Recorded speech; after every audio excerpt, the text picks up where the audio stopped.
Attention creative citizens, this is Sergeant Ollie broadcasting on all frequencies. Poets at War is now on the air. The creative battalions continue their valiant campaign of art, theology, philosophy, fun, across all cultural fronts.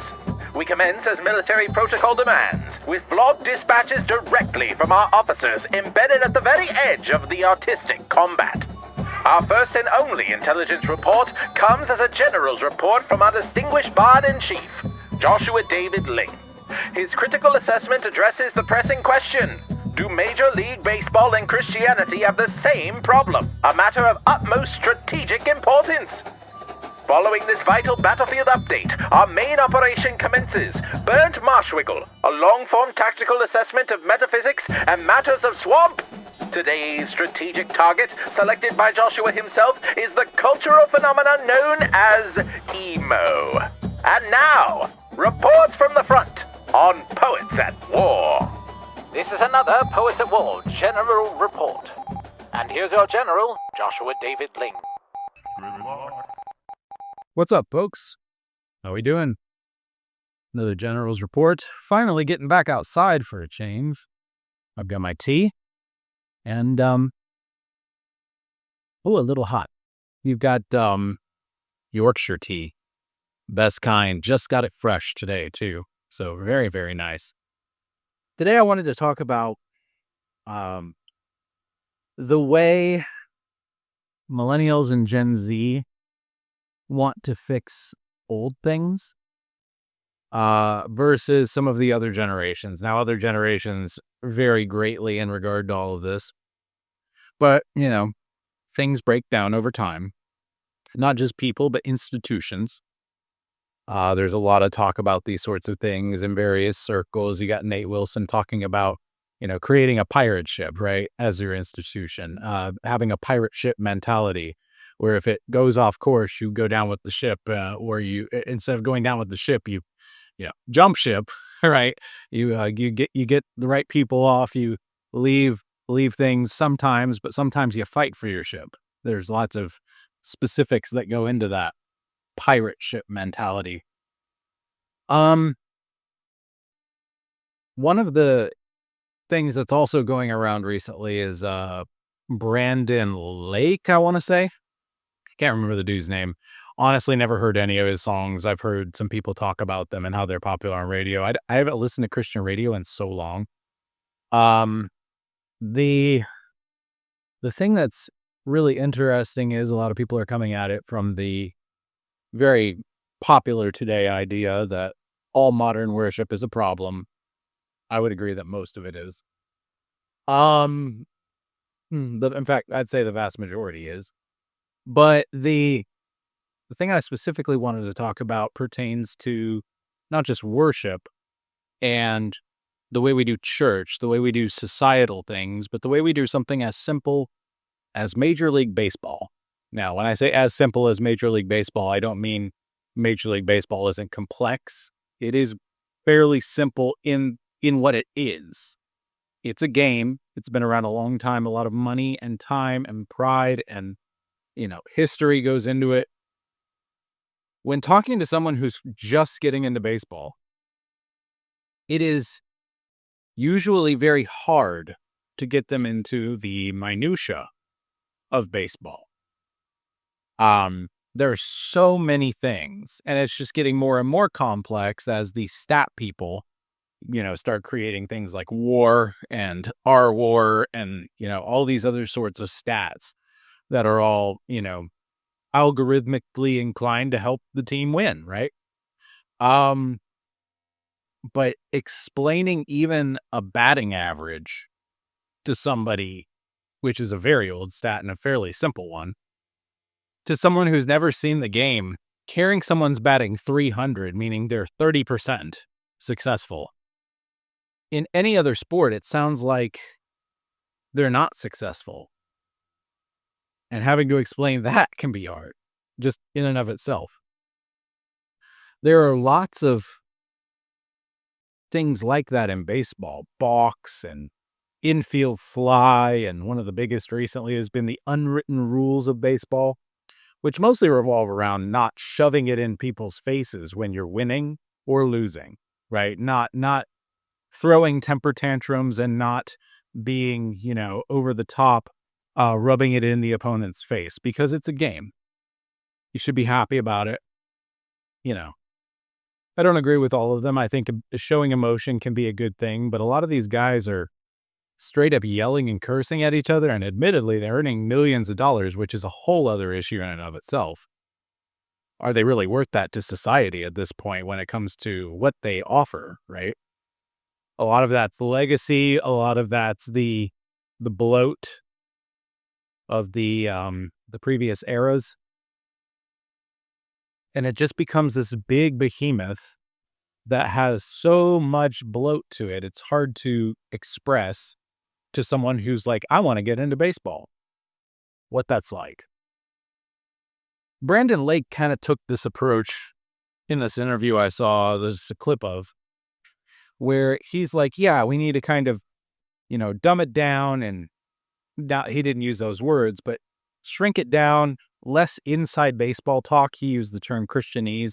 Inside baseball, Christianese, I feel is the same thing. It's shying away from the minutia of something in hopes that by shying away from it, we get to the deeper meaning and the greater point. The problem with doing that is millennials especially, but even Gen Z, are just obsessed with minutia.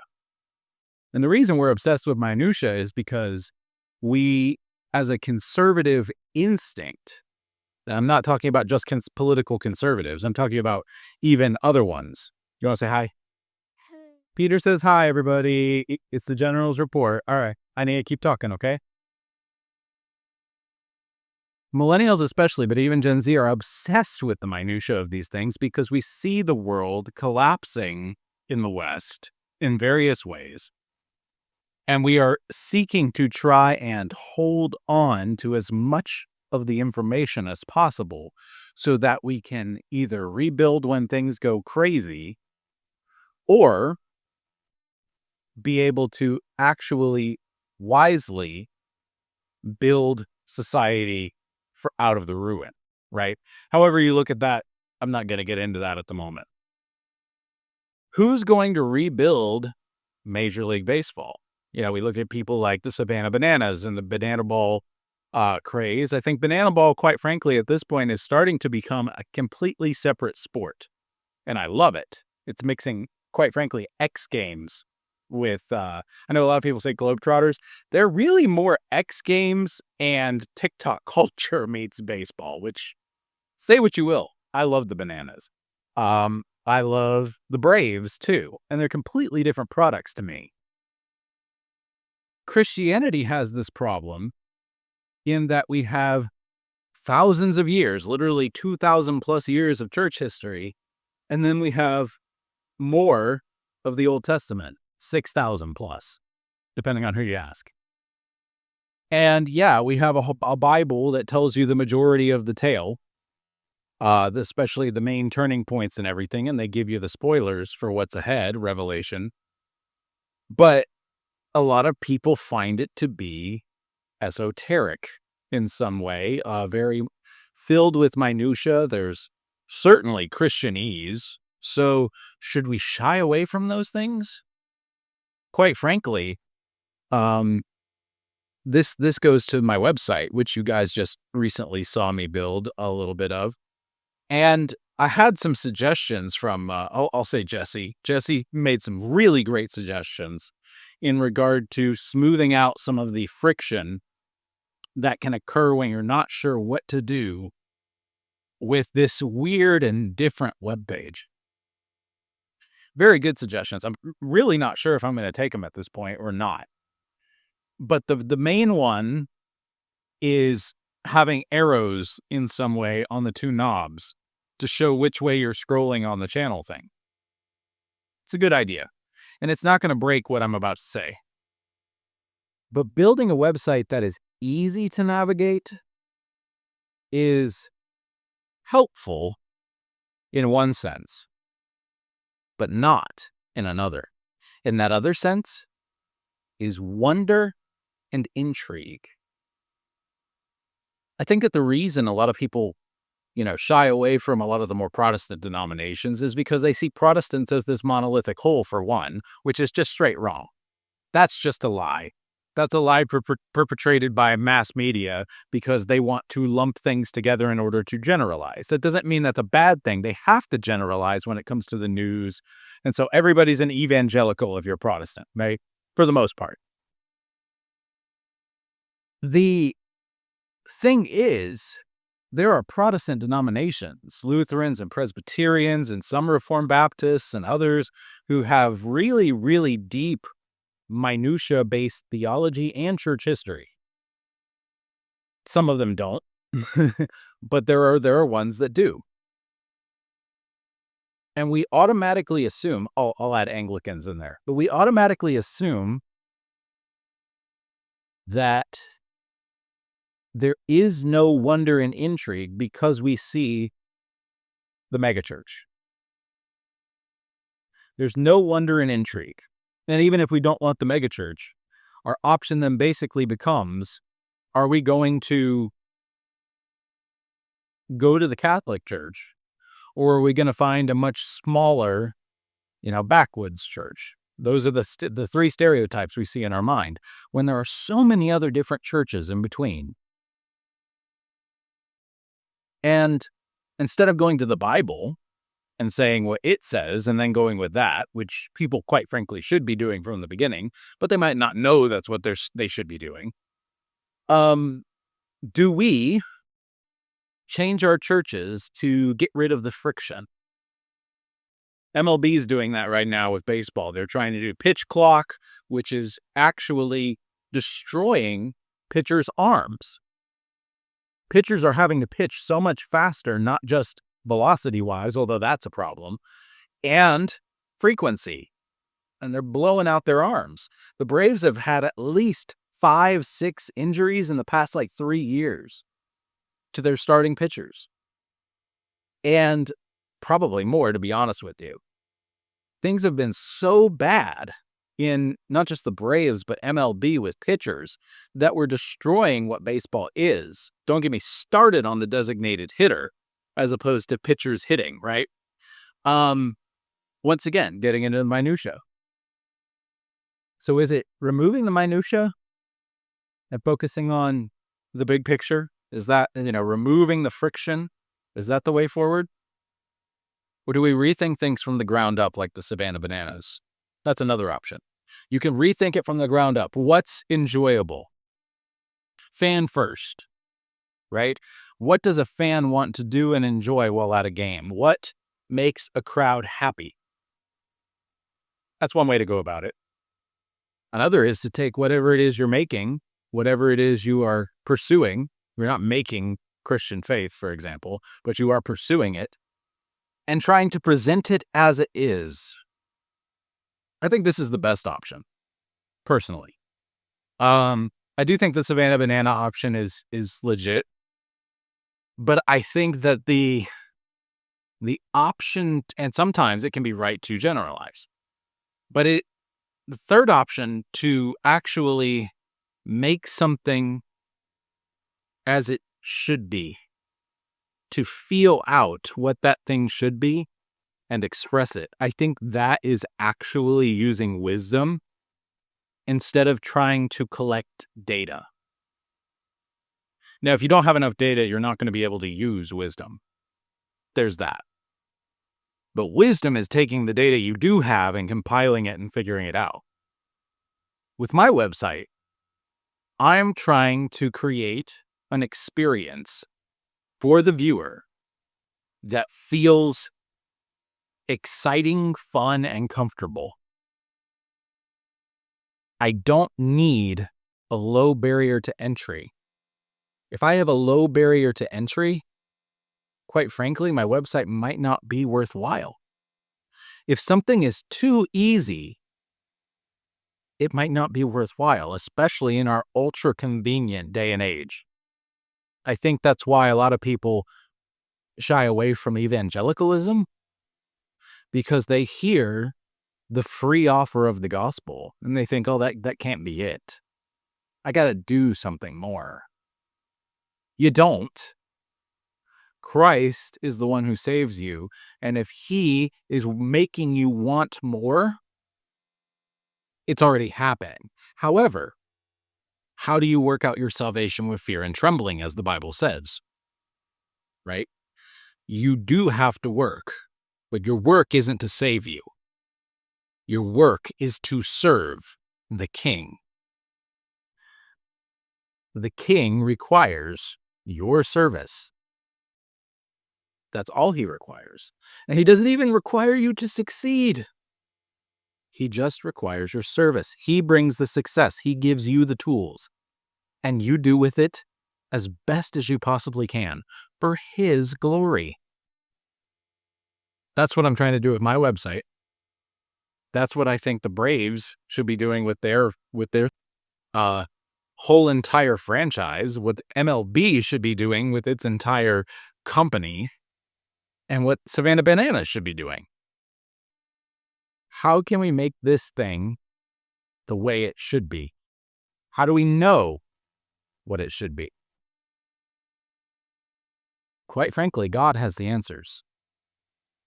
And if we seek them earnestly in prayer, and we do our best to figure them out, I think we've got a much better shot than if we're taking polls and finding out what fans want, or if we're, deciding that, looking at metrics of when people check out, right?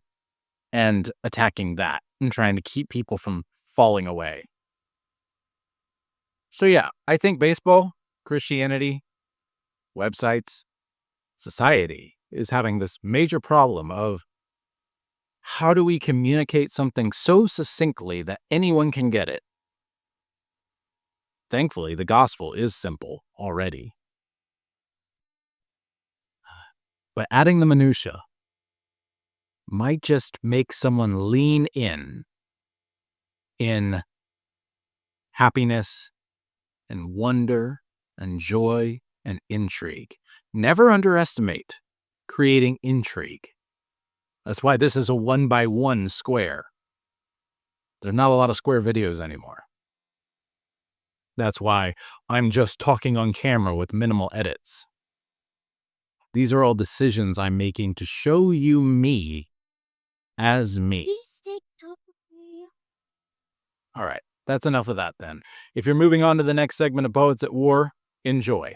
The main reason I wanted to bring it up was these are things that are not commonly talked about in Christian artistic circles. We're not breaking down these craft distinctions and elements. We're not talking about the different kinds of feels you can get from different genres of music and movies and things of this nature.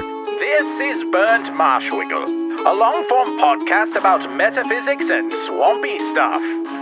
So hike up your waders and let's get into this mess of art, theology, philosophy, and fun.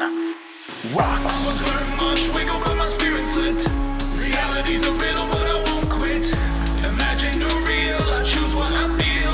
Noni in my heart, that's the realest deal. Mandolin melodies trying to numb my mind. Man, we have not talked enough. We've been busy, both of us, I think. Yeah, no, we have not. What you been up to? Just work. Yeah. Listen to That Hideous Strength. Almost all of it. I'm like on the second to last chapter right now. Yep. At work today, and watched some videos on insane cults. Oh, fun. So that was my media intake at work today. Any particularly new to you fun ones? So I actually don't spend a lot of time looking about stuff about cults because I just don't care. Right. But it was a bunch of like Pentecostal adjacent televangelist ones primarily.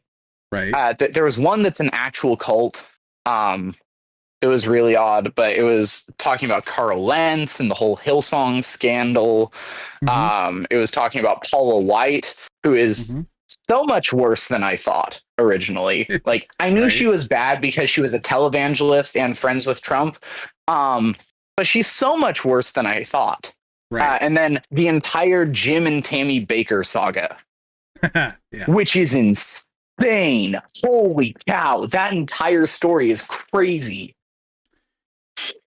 I did I did some research into one of the poems I had written that was sort of like a historical thing for like 4th of July or whatever, and found out a bunch of the details which I had heard in various videos were actually facts, quote unquote facts, that were invented in the middle of the 20th century by over the top Christian nationalist type people, like before it was considered a thing now, like what it meant before Christian nationalists.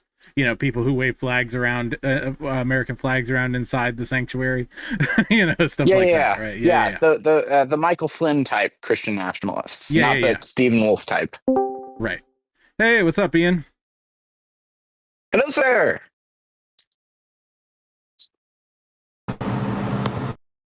I will be on video. It will take me a while to get that set up, though. Yeah.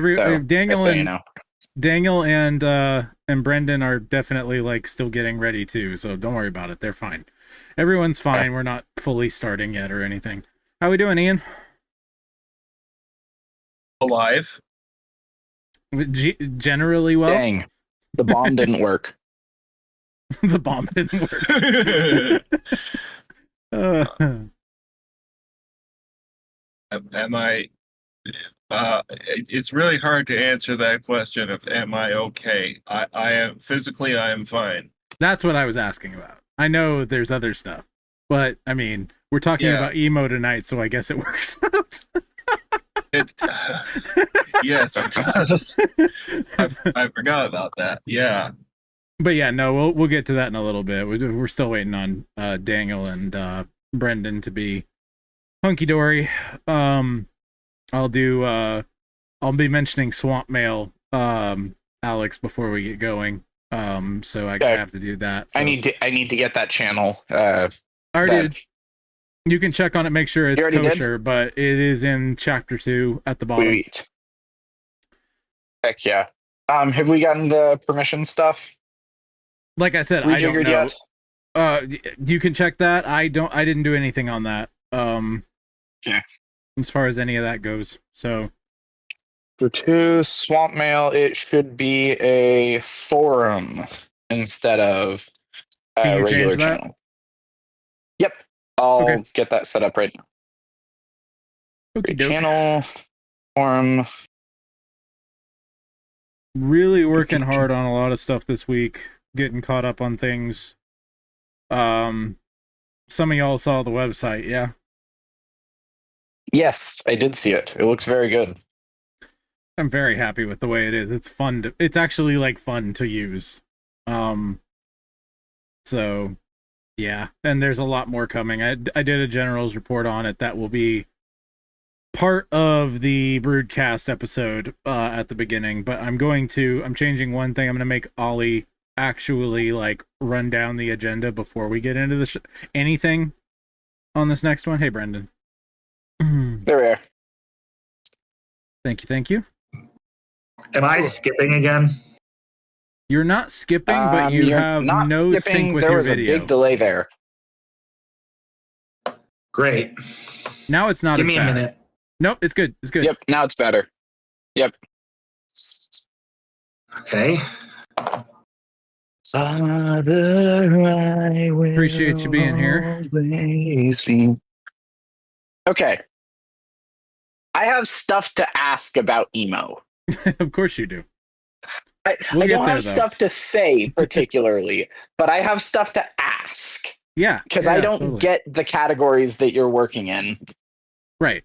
Well, we'll get there. Everyone's going to have a slightly different definition, I'm sure. So yeah. And that's for a lot of genres of music that aren't like very obviously like major umbrella ones. You know what I mean? Folk. Yeah. So folk is one that everybody like. That's a very broad umbrella one. Everybody gets what folk. Okay.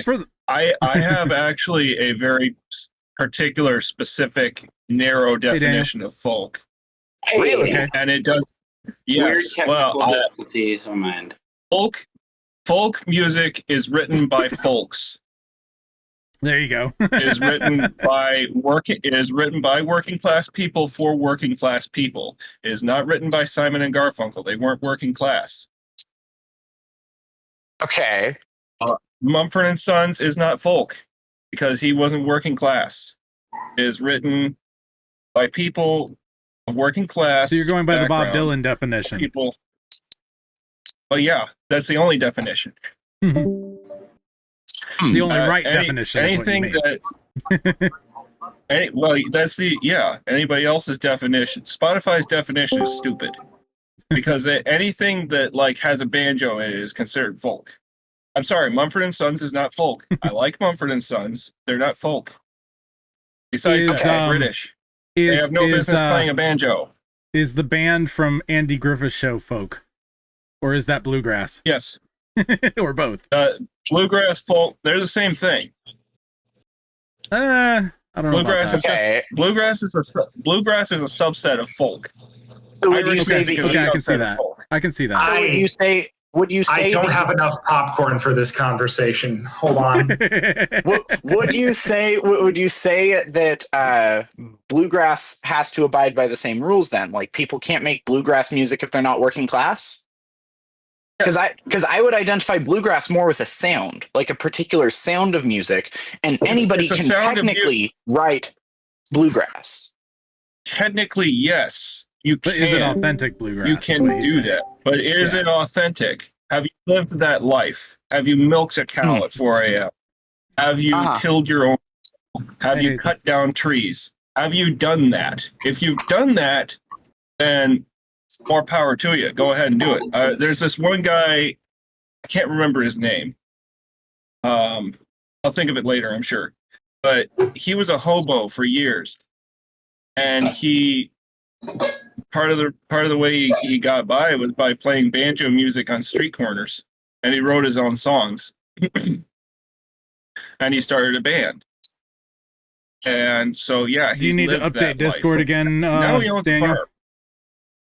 I don't know. I pressed some button and it's saying your voice has been disconnected because you're connected to another location. It gave me some prompt about switching devices whenever I did, and I didn't because I thought I would be switching from my Mac to my computer, and I think I gave it the wrong prompt. I don't know. Okay. Well, you can keep playing with that if you want. If not, we have everybody here. Alex, you said you'll be on video in a little while, correct? Yep, just a sec. I'm putting my MacBook on its stand and getting all that set up. Okay, well, I'll wait for that. Like I said, I got to prompt Appreciate it. The audience for Swamp Mail, and then we'll get into discussion. Swamp Mail's a new thing for anyone who doesn't know that we're doing on Burnt Marshwiggle shows specifically. This is a Burnt Marshwiggle segment, so to speak, operation, where we essentially answer questions from the listeners, if there are any, and just remind them that they can chime in about this conversation or previous conversations or whatever. But yeah, so that's what I'm going to do, and then we will move into our actual talk. So it's cool to have a full house. In the future also, next month, when we record during the Broodcast week, which this is the Broodcast week, it will be a poetry boot camp, but I feel like we have all been so crazy trying to do poetry boot camp this week would have been too hard. So Ian, if you don't know poetry boot camp, Daniel, Brendan, I, and Alex, and you, if you wish to, are writing a epic poem about some twins in sort of a 17th 18th century alternate version of our world, and it's sort of like establishment education is becoming more of a thing slowly but surely, and they are homeschool Harry Potter sort of situation. They are homeschoolers going into the experimental system, sort of a thing. And so we're doing that in my epic poetry style and working it as a writer's room to create a show about creating it, if that makes sense. It's been really fun. Yeah. So, but yeah, on the next Broodcast week, if we're not absolutely under the gun with busyness, we'll do Poetry Boot Camp then. Okay, there's Alex. What would it be if you were not in a place with giant open cupboards behind you, like everywhere? Just saying, like, it just feels so comforting and right. Anyway. Alrighty then. Well, everybody, hello and welcome to Burnt Marshwiggle. We are going to start taking your questions. I forgot about this last time. I forgot about mentioning it to you all, the listeners. One of the ways that we're going to be doing that is through PAW swampmail at gmail.com. That's PAW for Poets at War Swamp Mail. PAW swampmail at gmail.com. But the main place we want you to actually send questions into is on our Discord in the Swamp Mail channel. That is the main place we want you to send it in. We will definitely answer those questions. And yeah, even if they're silly, we like the silly ones too.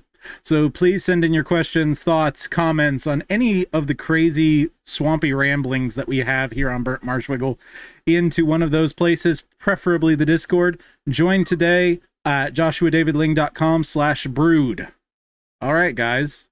And so as the proprietor of the Discord, I will explain for a second. Whenever you jump into the Discord server, to prevent spamming, you just have to go to the Speak Friend and Enter section and respond with the little snake icon, and then you'll have access to everything in the Discord. But just logging in, it will be like 4 channels. So there we go. So I've asked you all here. I really want to make a joke. Go ahead. I really want to make a joke about get out of my swamp, but I don't do a good enough Shrek voice, so you all have to imagine it. So that was very Puddleglum of you saying that. So very on brand, on theme. So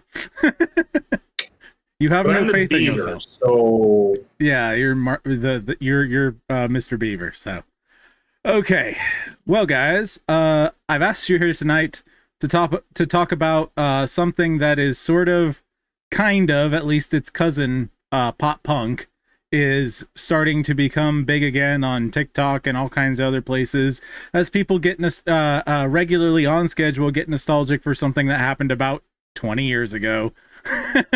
It's just kind of how it rolls. And so we're here with many of our high school and or middle school years. I think that covers all of us roughly. Daniel might be a little bit younger, maybe late elementary for him. I was gonna say not me. Not you. Me. Okay. That would be my like 6-year-old years for emo. 6-year-old years for you. What 2005? 20 years ago. I was born in 2002, dude. Okay. Gotcha. Oh yeah, he was a year younger than me, but I had older siblings, and half of them were emo or denied being so, but definitely were. Right. I'm the oldest of my siblings, so I had no experience with this music whatsoever. So my bread and butter was like Flyleaf and Evanescence and Breaking Benjamin. So yeah. Okay.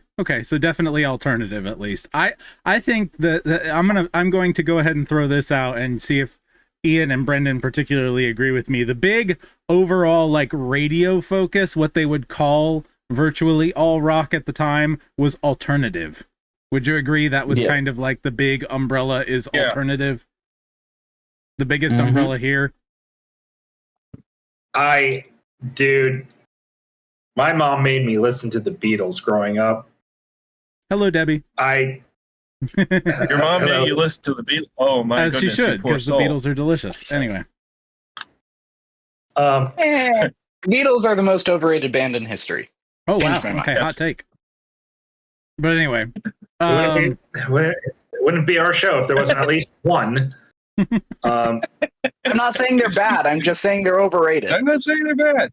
Oh, they're not bad. They're better songwriters than a band. Let's put it that way.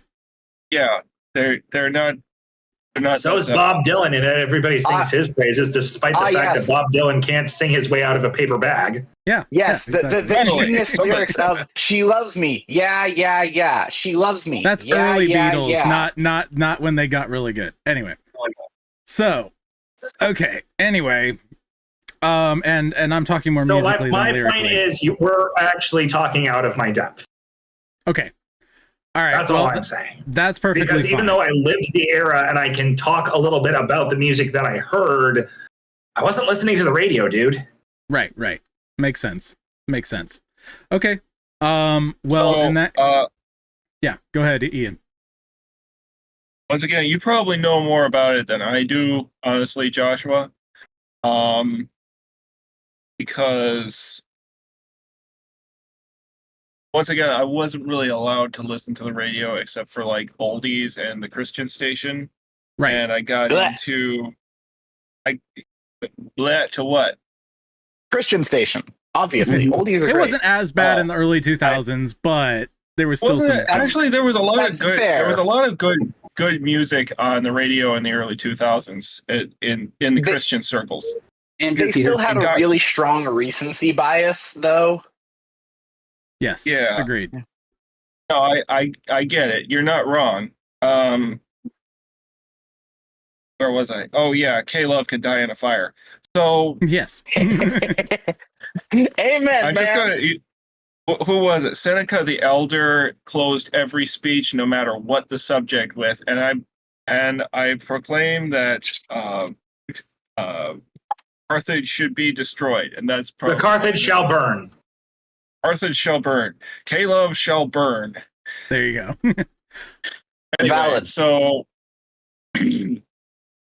I'll get back to you. I just wasn't really allowed to listen to the radio. And no, I was just gonna. Am I done? No. You can keep going if you want to. I was just gonna jump back and start things off with Alex, because he said he has more questions about this than anything, and I think that his questions are going to lead to more answers, and we can have more discussion. So, do you want to start us off with your list of questions? Sure, totally. First things first. I've always thought of emo in the 15 minutes total of my life that I've put thought into it before this week, as primarily being defined by the content of the lyrics of the music. Mm-hmm. That it's being that it is being like that, and the aesthetic of it, like Hot Topic and lyrics about depression and suicide. That's kind of what I've thought of emo as. Those are the two parts of emo. Right.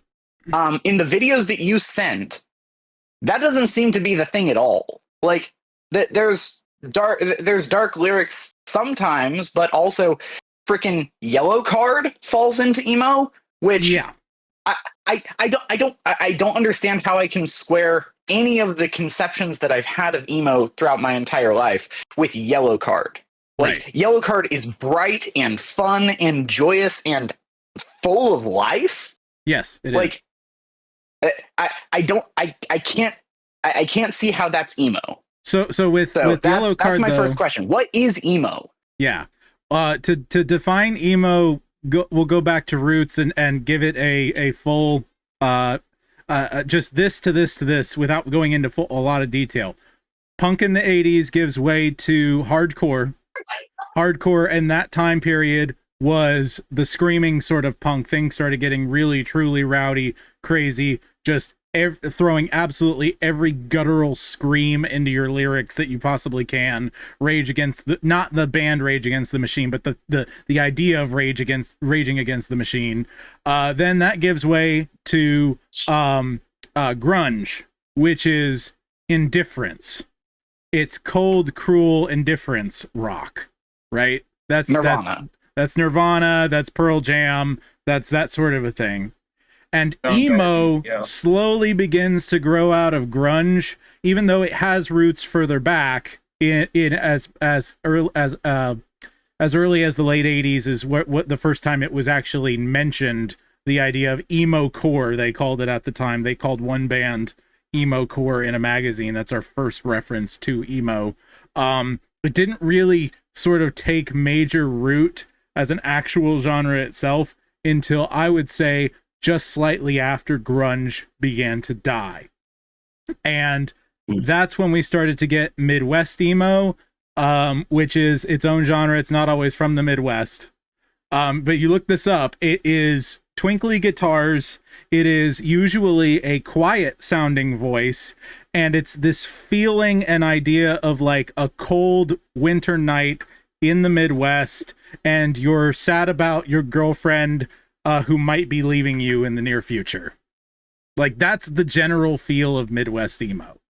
It's a great example of this is Tonight by FM Static. Tonight I've fallen and I can't get up. I need your loving hands to come and pick me up, because every night I'll miss you. I'll just look up and know the stars are holding you, holding you, holding you tonight. That's an example, right? Of Midwest emo. Midwest emo began to go back into rock in other places, and we ended up getting all the way back to hardcore with screamo sort of stuff, right? But the feeling of negative rock coming out of punk eventually leads to emo. That's just a big picture of what we're talking about here. As far as defining what it is, I think in its broadest sense, it is rock about something is not right, and I'm going to sing about it. I think that's the biggest, broadest definition of emo. In that category, Yellowcard fits because there's this deep, sad longing throughout the whole thing, even though there's happiness in the music and hope in the music. The point is something is wrong, right? There is loss, there is nostalgia, there is sadness, right? There is this undercurrent of that throughout all of Yellowcard. So I'd agree with loss and nostalgia. I'm not sure that I'd agree with sadness, though. Well, not necessarily grief, but sadness, melancholy. Yeah. In Empty some of their songs, man. I think you could say that melancholy is a main factor there. Sure, but not by any means the majority. I would think the majority, from what I've heard of their discography, but go ahead. What were you saying? Yeah. Like Ocean Avenue specifically,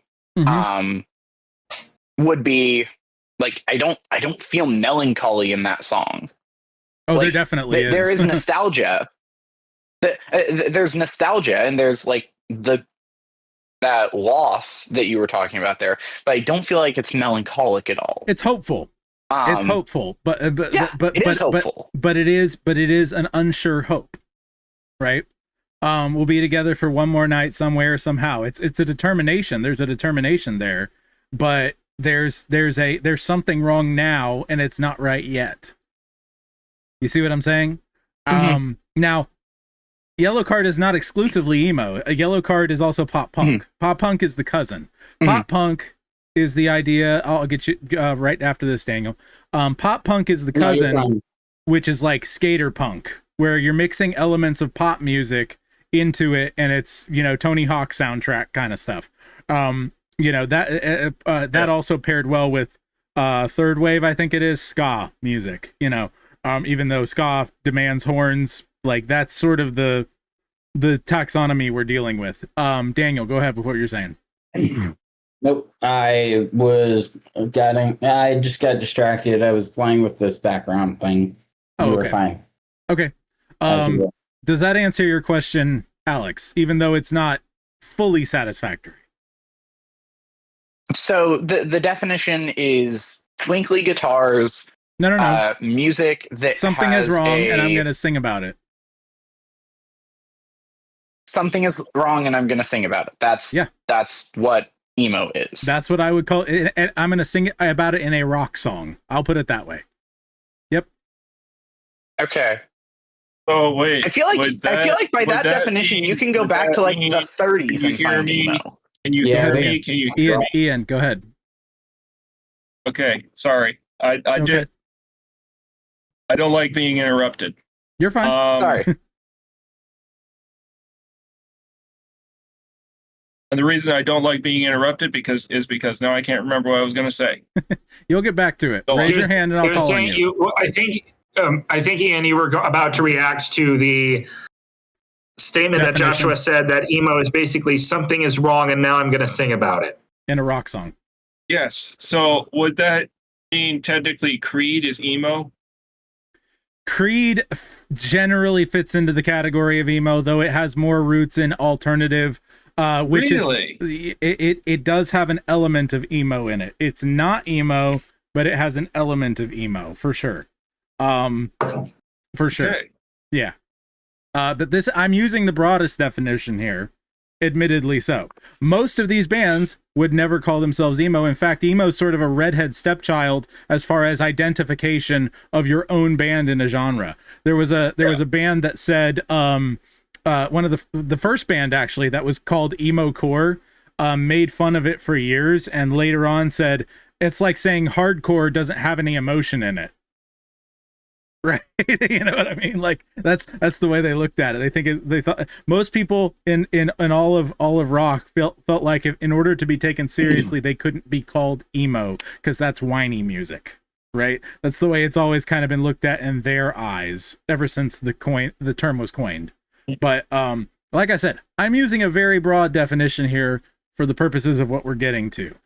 If you want a sound definition, I can give a little bit more of that, but this is the definition is more about the content of what they're trying to communicate than the lyrics or the music or the aesthetic. Honestly, like the aesthetic does matter, but Midwest emo guys are like your working class guys who are going out in a pickup truck and hauling logs in an afternoon and are coming home to a casserole.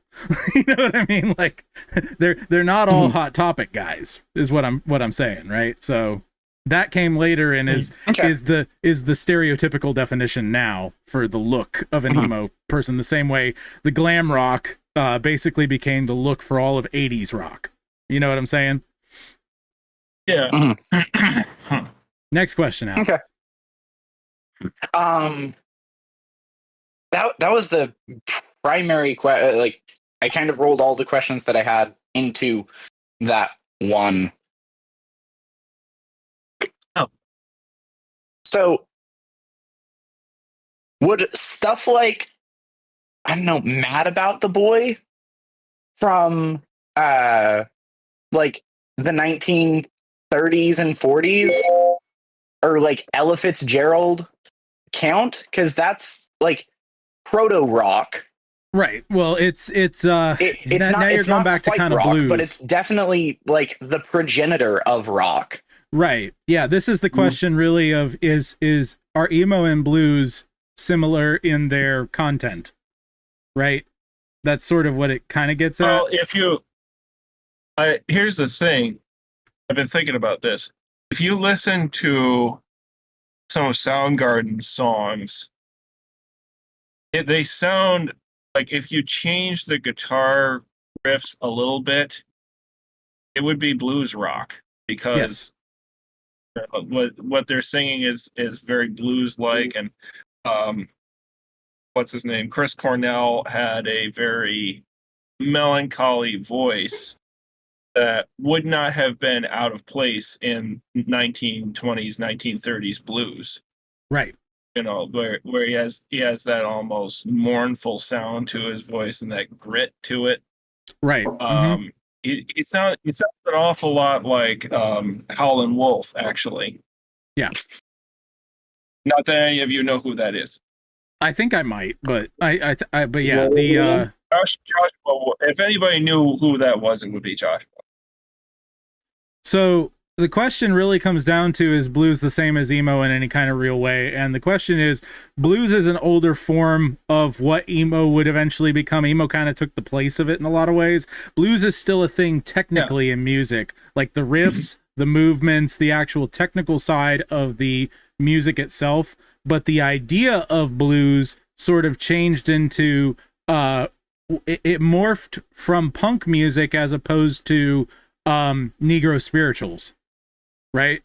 Blues sort of more from Negro spirituals, whereas the major progenitor of emo would be punk music, right? So punk music is by definition more of an I'm angry about something most of the time. Not 100% of the time, but generally it's chaotic and angry, right? So emo is sort of like, if you're going by the go ahead. Even then, I would argue with that, because having listened to like the Ramones, and they were like the prototype for all the punk bands that came afterwards. A lot of their music is like, hey, let's go get drunk or whatever, you know. Well, right, but that's the chaotic side, anything. Right? They mostly went from angry to chaotic on a spectrum, is my point, right? Like, because Sex Pistols are always angry, right? Like, that's just that's the Sex Pistols, right? They're the other punk band, honestly. So but my main thing that I'm trying to show and say is punk's main tenets were we're rock and roll, but we don't care about form musically, right? Musically, their thing was we're rock and roll, but we don't care about form. We don't care about being flashy. We don't care about being looked at as anything special. We're just here to show up and party and make other people, you know, either join the revolution or get drunk, right? Like that's kind of the attitude that they approach the actual music, right?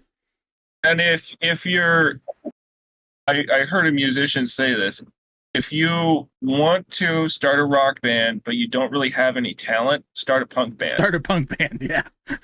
That's a good way to put it. Because their riffs are not technical. There's no technique. There's nothing. Just over and over again, and play the same notes over and over again, and come up with some lyrics. Right. That's it. So does punk do the thing that people who might or might not be racist get mad at jazz for doing? That's a good question. Because I hear a lot of people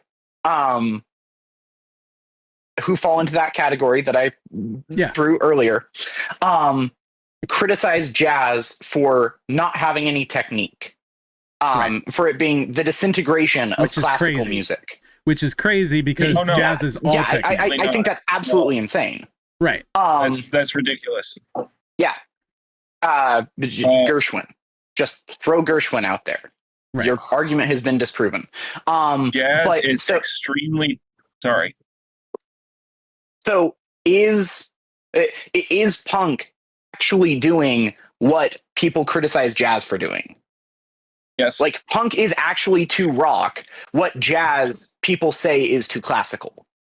In a sense, yes. I think that there are punk bands that really did not care at all about the music at all. You know what I'm saying? Like, they're doing what you're saying, but like at the same time, when people started to clean up punk music, so grunge did not clean up punk music. Grunge decided, how can we make this as dark and nihilistic as possible?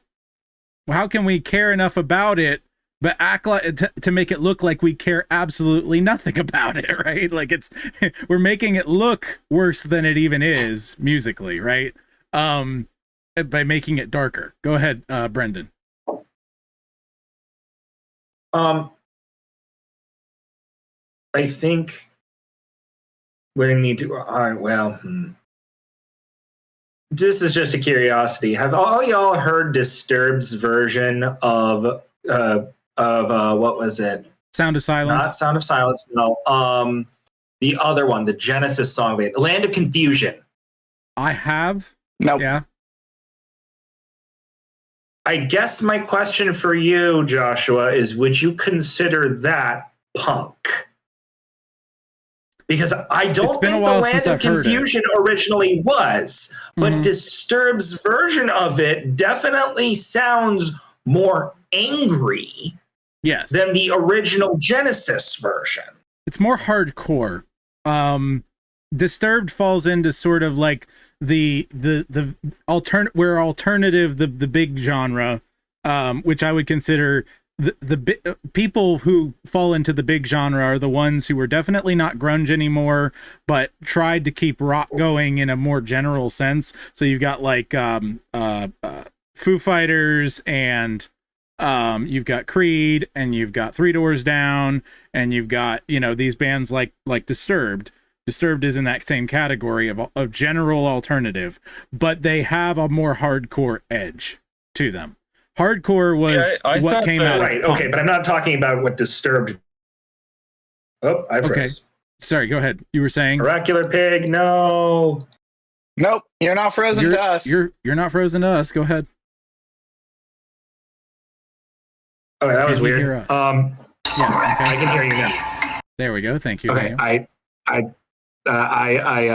sorry, I couldn't hear you for a bit there. I don't think like whatever Disturbed is. I always thought Disturbed was a type of metal, but whatever. Really? But I thought so. But see, either way, so too. But go ahead. Go on. No, I was just either way. I just wanted to talk specifically about their cover of Land of Confusion, right? Because I have a theory about metal, which is not what we're talking about right now. But because you wanted to talk about alternative rock, emo, and punk, and sort of, I think you wanted to talk about their history. And well, yeah, a little bit, and we're wrapping up kind of with the history we're going through. Those were Alex's questions, but yeah, I want to talk about metal too because it is a cousin genre in rock. It came up around the same time as punk. But yeah, go to Land of Confusion specifically and ask what you were going to ask. So, and I'll use that to transition into metal. Well, the reason why I say Land. Okay, so here's the thing that since we're talking about that, I feel like compared to pop music, like, there is there are your Taylor Swifts, there are your Billie Eilish's, there are your Ed Sheerans. I mean, I think Ed Sheeran actually has talent, but that's neither here nor there. The point is that there are what we'll call the corporate pop, sure, which are the people who have songs manufactured, handcrafted, that are extremely formulaic because they hit the audience correctly. Yes. Right? But they don't necessarily, and they tug on the emotions, but they don't necessarily, but they do it safely. Versus metal, which in my opinion is a bunch of extremely talented instrumentalists who are frustrated that they have to have lyrics. Not always. Entirely. Power metal's a different thing there, but yeah, go ahead. Not entirely, right? Yeah. But my point is that they are technically much more instrumentally savvy. Yes. But also they value intensity. So for metal, what they do is they take whatever emotion they're trying to do, see Nightwish, and jack the emotion and the intensity through the music up. Right. By cranking and dialing it up to 11. The Nightwish's Kiss While Your Lips Are Still Red is a love ballad. Right. That has sad components to it, especially if you watch the music video, but that's aside the point. That's not your standard metal, like, intense energy. Now he's frozen. Okay. Nightwish is you cut out that sentence. Greatest show on earth. Brendan, you cut out and you need to jump back quite a bit. Falls flat. He's not hearing us. Now can you hear us? There we go. Are you back? Now I can hear you. Okay. Yay, there we are. Jump back a little bit. You were saying Nightwish stuff and then it started cutting out. Basically, Nightwish can do a bunch of different emotions, not just anger, right? Correct. Yeah. What sounds to me is that punk wanted to do anger/chaos. Right. And do that. Yes. And emo wants to do general life sucks. Yes. Yeah, I would agree. And they want to push that emotion through their music. Well, it's life sucks, but also how do we? It's life sucks, but it's also how do we respond to life sucking? So it asks the question and it gives the answer invariably. Like it depends, on what the song is. Where I would say the culmination of emo, where it actually, like, anything after that is like nostalgic emo, people coming back and doing it again, basically. But like the grand finale to emo as a genre was Welcome to the Black Parade by My Chemical Romance. I think that is the ultimate Bohemian Rhapsody. An album that I like a lot. Yeah, it's a good album. It gives this sort of cap to everything that emo had been saying as a collective up to that point. Whether you look at it that way or not, it really kind of does. It is more fast, more upbeat, leans more into the pop punk side, leans more into the rock and roll side, honestly. Not just rock, but rock and roll. Like 60s, 70s, you know, like real rock and roll. And the I'm gonna have to listen to this song tonight. Yeah, you will. It's the album. It's the emo Bohemian Rhapsody. It's really good. Even though it has a couple melody lines that totally rip off "My Heart Will Go On" by what's her name? Why am I Celine Dion? Yeah, it does. It does the da. Anyway, I wouldn't be surprised if that wasn't intentional. It might have been. Who knows? They had a band member die as they were making that album. I think there's a whole story behind all that really like pushed them to do a lot better than they normally do. It's by far their best song that they ever made. But my point being, going back to metal, you may be better to speak on this than me because you know the origins of metal than me, Ian, with Black Sabbath and, you know, those guys and all that kind of a thing. Do you want to give a little bit of the connective tissue between Black Sabbath and the rest of metal, as well as its various kind of sort of connective tissue toward the beginning to the punk movement and how it grew up? Okay. So in order to understand metal, you have to understand Black Sabbath above all. Yeah. Led Zeppelin and Deep Purple. Yeah. Deep Purple probably. Deep Purple. Yeah, Smoke on the Water. Yep. Mm-hmm. Yes. Deep Purple. So heavy metal started from those three bands. Mm-hmm. It grew out of. It didn't exactly grow out of the rock of the 1950s like Beatles did or Chuck any of those Berry, other yeah. bands. Mm-hmm. Chuck Berry. It didn't grow from that. No, metal actually started back in the 1930s with heavy blues. Yeah. And these were lyrics that were like not allowed on the radio, like I want to go kill myself kind of lyrics. Yeah. And so Black Sabbath and Deep Purple and Led Zeppelin took that sound, that kind of mournful sound, and made it cool, and they made it loud, and they made it intense. Black Sabbath started out as a blues band in England, and then they started writing some of their own lyrics, and people were like, they went crazy for it because they'd never heard anything like this before. Right. And the thing that Tony Iommi and the drummer, name escapes me, from Black Sabbath, their drummer, they were a big fan of horror movies. And what they wanted to do is create a sound that sounded like going to a horror movie. And they picked the name Black Sabbath from a Boris Karloff movie. So you have to kind of view it through that lens of, okay, I'm going to listen to a Black Sabbath song. I'm going to go to a horror movie, basically. Right. And that continue with Alice Cooper and, you know, tons of other stuff like that. Yeah. Mm-hmm. Alice Cooper, his whole thing was he was looking around at all the rock and roll heroes like the Beatles, the Turtles, name a few other bands, the Beach Boys. Like, oh, we've got all these Peter Pans here, but there are no Captain Hooks. Right. I would love to be the villain. I would love to be Captain Hook. And that's what Alice Cooper went with. And that's kind of the thing that Deep Purple and Black Sabbath and Led Zeppelin were trying to do as well, though Led Zeppelin less so. So they created that sound, that really heavy, bluesy, hard rock, edgy sound that we get in metal. Then, like Brendan said, is very technically correct. The lyrical content,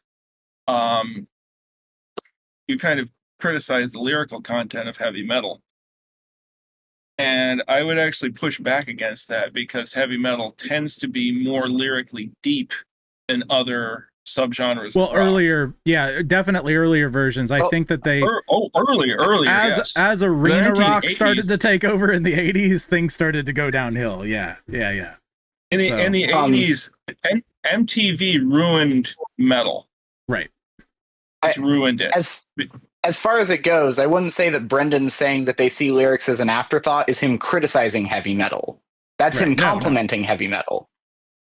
Okay. All right. So I'll give you that one.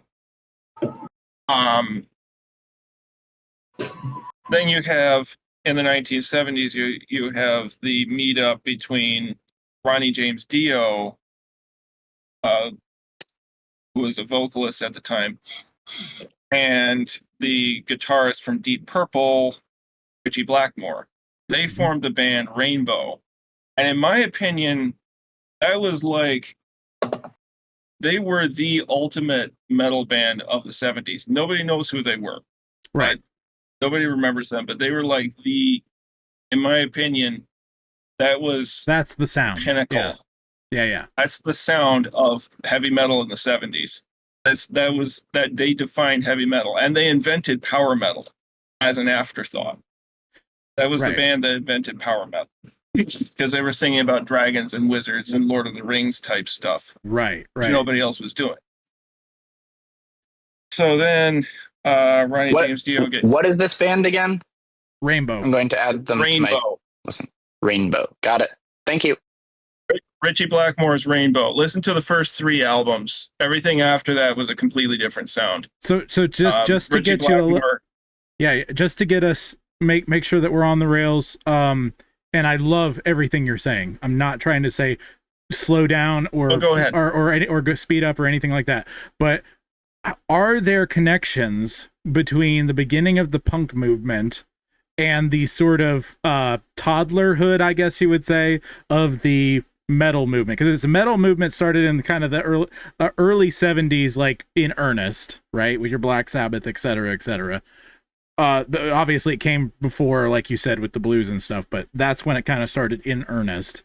And then punk sort of starts in the late 70s in earnest, with things like Sex Pistols, etc. Like what, if any, like, obviously they're both rock, but what, if any, do you think connection the two have, and where are they different? So where they're different is technically. Lyrically, there is very little difference. Yeah. But technically they are different. Metal, you have a much faster drum beat, much faster riffs most of the time, especially with thrash. For bands like that, bands like Metallica, Megadeth, basically epitomize thrash metal. But meanwhile, emo tends to be slower paced. It can be emphasis on drums. It can be. I'm just saying. I'm making generalizations. Punk at the time, which I think is more of a comparison, I think that the biggest difference to me is that punk emphasizes action outside of the performance of the music, while as metal emphasizes the action during the performance of the music. Emo is more transcendental in a lot of cases, whereas metal is more theatrical and in the moment. I think that's the main difference. So, sorry, I got off track. So punk starts around the same time, like you said. A little bit later, but around the same time, yeah. A little bit later, but it's kind of it's almost like a rebellion against heavy metal. Like, we're not going to be technical, we're not going to be anything, we're just going to scream out these lyrics and sound out these guitar riffs, and you're gonna like it. You know, meanwhile, like you said, heavy metal is more about the performance, more about the technicality of it. The precision of the guitar riffs. I mean, Brendan and I share our appreciation for Richie Blackmore with his very, very precise, very technically correct guitar riffs. He had an almost Baroque sound to his guitar. It was... So if I may jump in. Yeah. Go ahead. Richie Blackmore, after Rainbow, he went and at a soccer match to fundraise for the BBC, I think it was. He met a woman by the name of Candace Knight. They got married and started a group called Blackmore's Night that did Ren Fair music. And Richie playing Renaissance guitar like Baroque masters, just doing whatever, and it was easy for him. The dude is one of the most, if not the most underrated guitarists of this century. Oh yes. Yeah, like I said, he and Ronnie James Dio invented power metal, which relies on that sort of almost Baroque sound. Mm-hmm. And Brendan and I can go back and forth about, well, is it power metal or is it symphonic metal? It doesn't really matter. Doesn't know. We both know. We know what we're talking about. Yeah. Yeah. So without Richie Blackmore, we wouldn't have Nightwish. We wouldn't have. We wouldn't have Manowar. Manowar. Any of those bands, because he made that Baroque rock sound.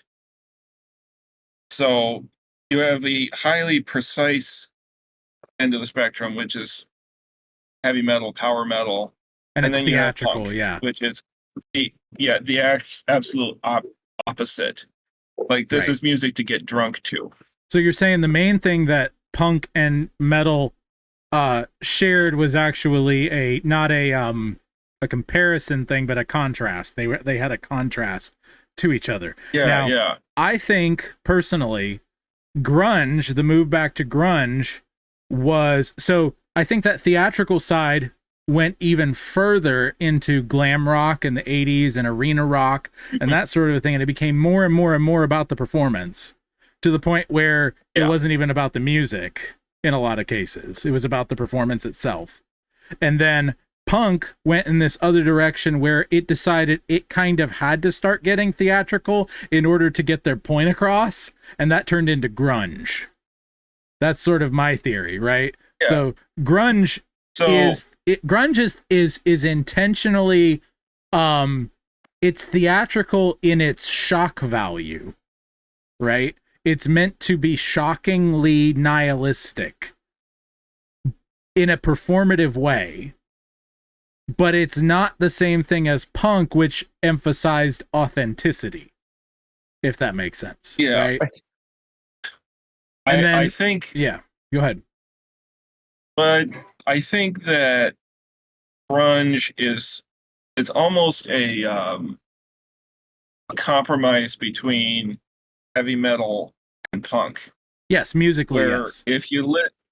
Musically, if you listen to the lyrics and the sound and the guitar riffs in the great grunge bands, if we can call them great grunge bands, some of them are. You hear the precision of heavy metal and to a greater or lesser extent blues rock, but with that same kind of performative angst that you get with punk. Yes. They're referring grunge is continually referencing something outside of itself, just like punk did. Yes. Right? I think emo is still doing the same thing. It's referencing things outside of itself. However, I think emo, the way people look at it today, they're looking at it almost the same way like metal again, because it got performative, right? Now, the performance changed from being nihilistic to being like, I'm depressed and I'm looking for hope. Now, emo as a genre had a serious depression period, more so in the early 2000s, where things were cutting, it was connected with it in the subculture, all this mental health stuff, all that other craziness. And then it started to get more hopeful as pop punk was being introduced in the sort of alternative scene. It was the same sort of sound, but with a lot less of the extreme angst, right? One of the songs that immediately comes to mind is I'm just a kid and life is a nightmare. right? Like that's sort of the general feel of emo in a big broad sense where it connects with pop punk anyway. I'd say so. Yeah, go ahead. Does pop punk precede or succeed emo? Succeed. Yeah, it definitely succeeds. It not succeeds. It doesn't replace emo, but it's parallel, but it is the radio friendly version of emo. Okay, because one of the videos that you sent on the history of pop punk or whatever said that like the first pop punk band is the Ramones. Yes, because that's how they said that gave them. That's the title that they gave themselves in that one interview that he played. Yes. That's the 80s, right? Yeah. But they were the kind of the originators. When does emo start? Okay, so emo starts. I thought emo starts in like the 90s, the late 90s, after grunge, because Nirvana is what, 91? To be perfectly honest, even though there are bands that are called emo before the late 90s, the biggest of which is American Football, which is like Midwest, like the absolute pinnacle, like not pinnacle, but the epitome of Midwest emo. The band American Football, their self-titled album. You ever listen to that, you'll know exactly what Midwest emo is immediately.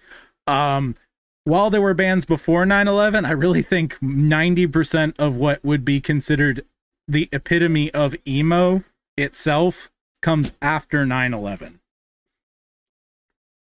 So pop punk precedes emo, not succeeds. Well, in its infancy stages, there were not a lot of pop punk bands during the 80s and 90s. There were a few.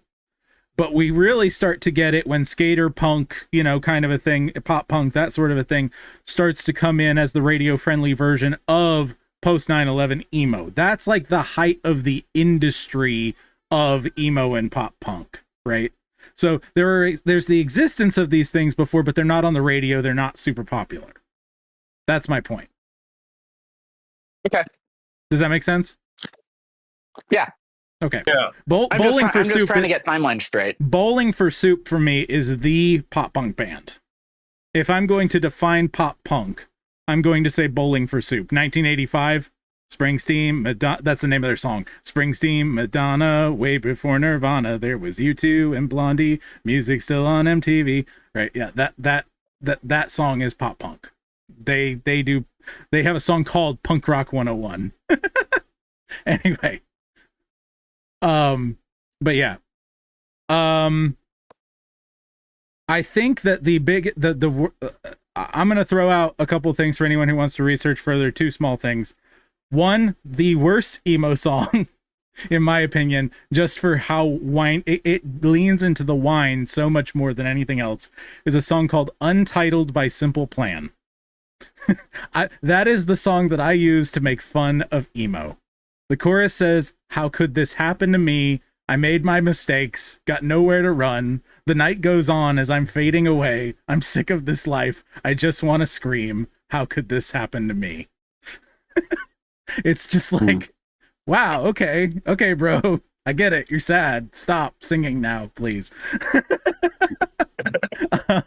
The best, I would say, of emo would be in the later period when you're starting to get into what the bands would call post-hardcore, which is the most pretentious title ever. Alex told me recently, and I agree with him. It really is. Post-hardcore is so pretentious. It is. Also, avant-garde rock is another one that they were throwing around for a little while. We're talking like Panic at the Disco, and Fall Out Boy kind of falls into that category. But my favorite album from emo during this period is Yellow Card's Ocean Avenue. Fantastic album. And then my favorite song is Welcome to the Black Parade by My Chemical Romance. So really need to listen to this stuff. Yeah. So Welcome to the Black Parade. After you listen to the album, The Black Parade, watch the music video for Welcome to the Black Parade. Yeah, that's one of the best music video. That's one of the best music videos ever. Yeah.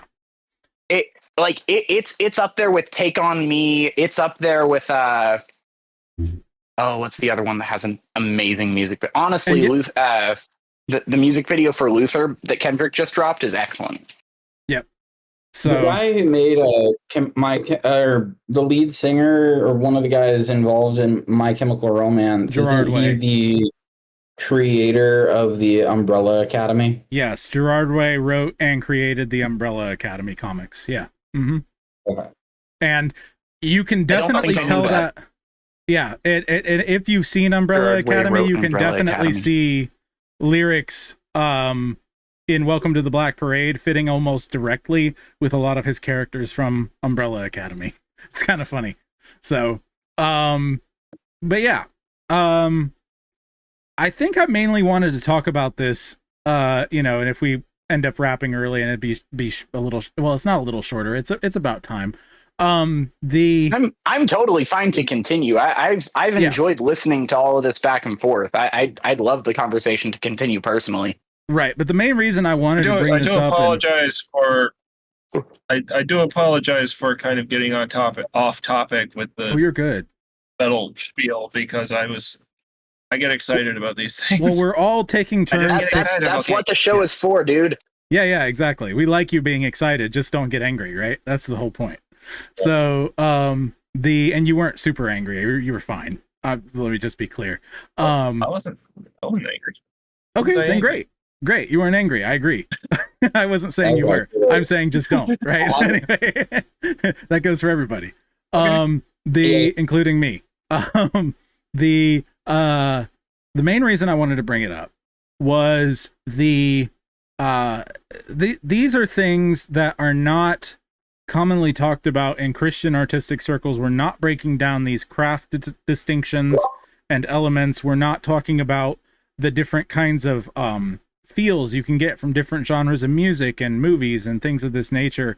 And we're going to be bringing forth more stuff like this and more things like last episode, where each of us is continually bringing forth a topic.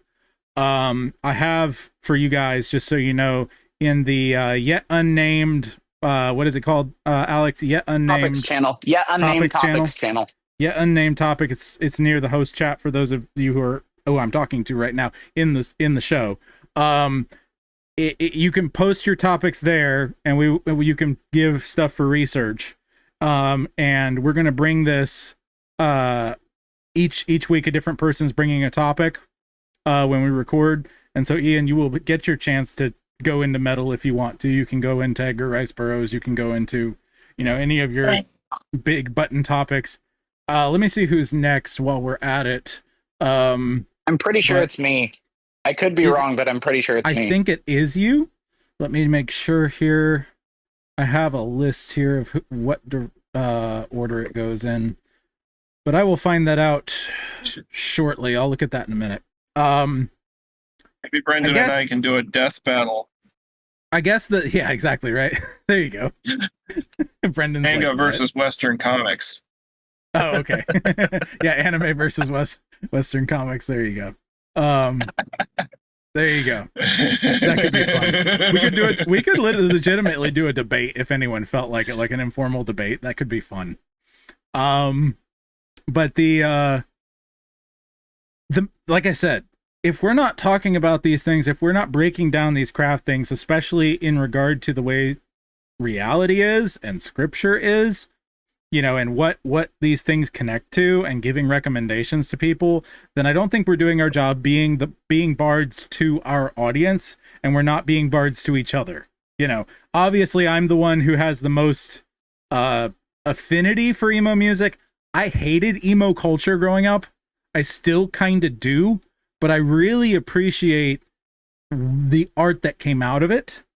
When you actually look at the real art, and it puts me in a place that is, like I said, very nostalgic for me. And I like breaking down why things make people nostalgic, because if we can understand why they cared about it in the first place, we can understand what they need in the future, right? Artistically, to feed them and show them the truth of the Lord and everything in scripture, and just to know and love the truth, right?